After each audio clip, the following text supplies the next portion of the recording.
უკვე მე-16 დღეა ის იმყოფება შიმშილობაზე, მას ასე ვთქვათ, აქვს გადაწყვეტილი, რომ არ შეწყვიტოს შიმშილობა, რასაკვირველია აცნობიერებს ჯანმრთელობასთან დაკავშირებით შესაძლო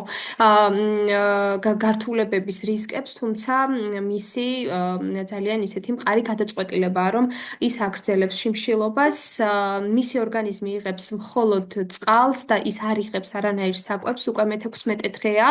რაც ცხადია მოითხოვს მონიტორინგს და ამ შემთხვევაში არსებობს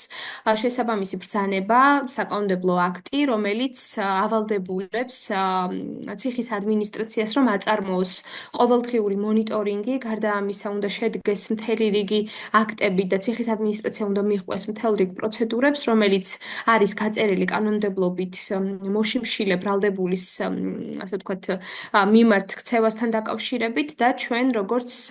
მზია ამაღლობელის უფლებადამცველი ორგანიზაცია, რასაკვირველია,